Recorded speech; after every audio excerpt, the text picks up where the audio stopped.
Hello, kabayan! Kamusta? Welcome back sa ating channel. At kung hindi ka pa nakapag-subscribe, ay please i-click mo na po yung subscribe button and bell notification button para updated ka sa mga next videos na i-upload ko. Thank you so much. And for this video, ay i-share ko naman sa inyo kung papaano tayo makapag-switch ng account dito sa ating GCash application. So, i-close ko lang to. So, nandito kasi ako sa help center. And then, ayan. So, pag open nyo ng inyong GCash application, i-click nyo lang yung arrow, dalawang arrow dito. Ayan.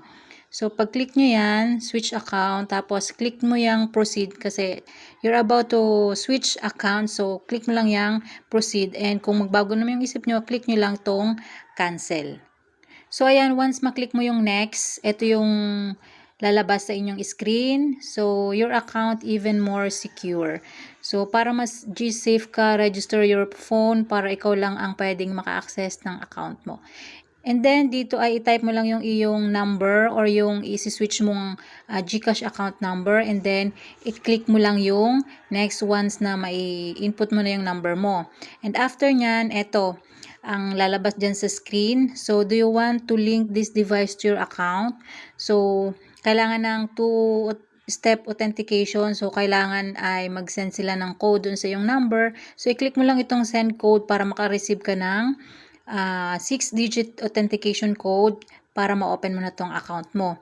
And then, ayan. So, once ma-receive mo na yung OTP, input mo lang dyan yung OTP and then, click mo lang yung done and then, click mo yung submit. And, ayan. Lalabas na. So, pwede mo nang i-enter yung iyong MPIN.